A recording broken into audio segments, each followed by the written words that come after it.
What's up, everyone? It's QwarktasticYGO here, and we just got back from YCS Niagara.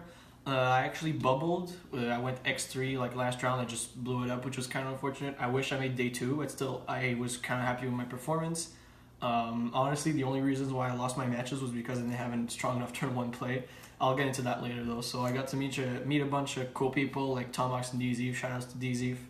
So honestly, I was kind of happy with how I played, and I had a lot of fun. So I played Lunalight Shaddoll. I did not play Lunalight Orcusts. Well, I didn't play Lunalight Orcusts because I just feel like it loses to Lancia and Nibiru so bad. I just didn't want to mess with that, so I just went another build.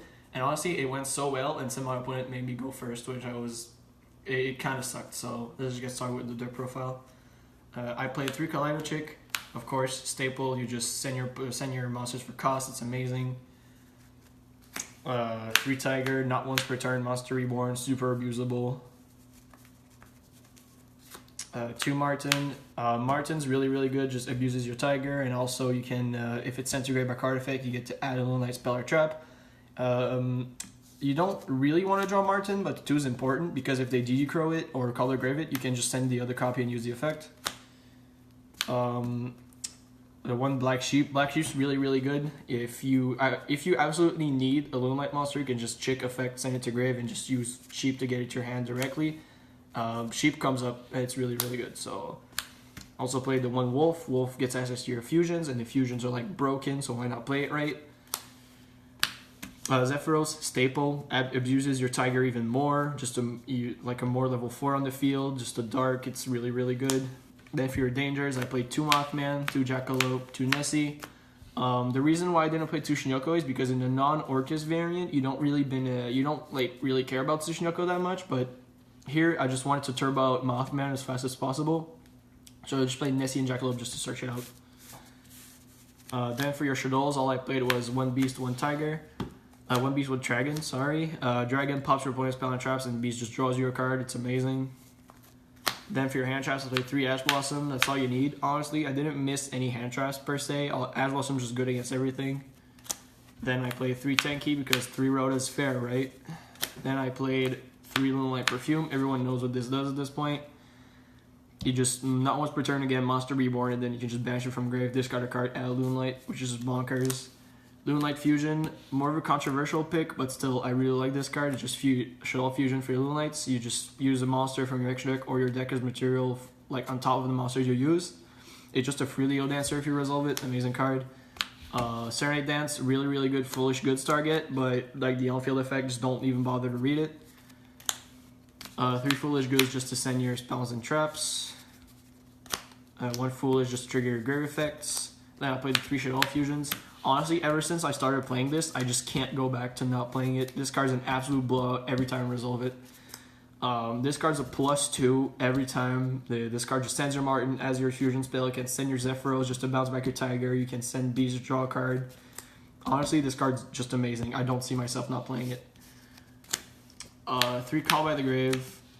So this is a blind second deck, so like Call by the Grave is not always that impactful, but still, if you absolutely need one of your plays to go through, you could just Call by the Grave the hand trap, but 99% of the time you don't really care about your opponent's hand traps. Also, really good going second against Orcust and Sky Striker because you can banish Ray and the Skeleton.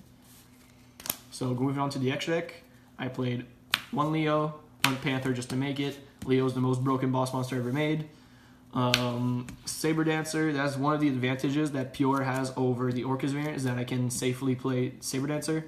Saber's just a mini Leo, so Saber can't be targeted, but she can be destroyed, which is kind of unfortunate, but still, it's still really good protection. You can't Widow Anchor it, you can't Mind Control it, which just comes up from time to time, and also she's usually at like 42, 43 with Tenki, because she gains 200 attack for each Beast Warrior that's banished or in the grave, so she's usually at like astronomical attack values.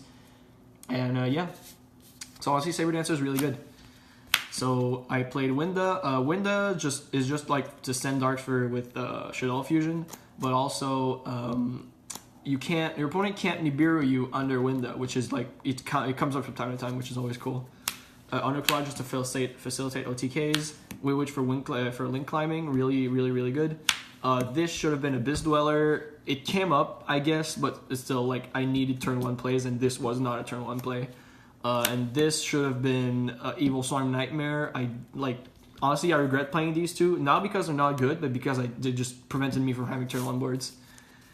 Then I played a 1 Boral Sword. This card is an absolute blowout, amazing card. Tiger King searches your 10 key, just skill drain effect, amazing. Force Drake searches your Zephyros. Tornado Dragon, it's both, you can like pop your opponent's spell and traps, and it's also an extender because you can pop your Tiger. Azathoth, Nyarla, absolutely mandatory. These cards are insane because you absolutely need to play around Nibiru in this day and age. Like, and these cards are the only ones that like easily facilitate that. And the 1 Cowboy. So Cowboy is really, really good, but I'm just going to side it from here on out because I need Apollosa instead. Apollosa is a like amazing turn 1 play, and I just didn't play Apollosa because I thought, hey, I'm blinding second, I don't need turn 1 plays, right? But turns out I was really wrong because every time I lost, it was because I didn't have a turn 1 board. So I'm just going to side the Cowboy because honestly, like it came up like more than enough the tournament. Like, the time, it's really important to make burn damage in time with the time rules. So this came up a lot, and I'll just side it and just play not Lancia, Apollosa instead. So moving on to the side deck. Speaking of Lancia, I just played 3 of it because it's an absolute blowout against Orcusts. Then I played 3 Pankatops. I'm just gonna like put this to 2, like replace the one with the Cowboy, but still it's a really, really good card. I didn't side it to it that much, but still, if you need it, you absolutely need it. It's really good against Draco. Then I played the 3 Kaijus and the 3 Slumbers.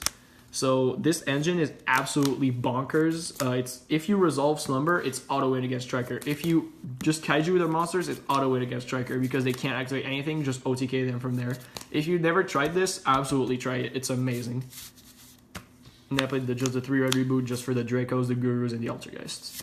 So that's going to be it for this deck profile, guys. I had a lot of fun at this event. It was unfortunate that I bubbled, but I still think I played well. It's just that I didn't have enough turn 1 plays. And yeah, that's going to be it. So see you next time.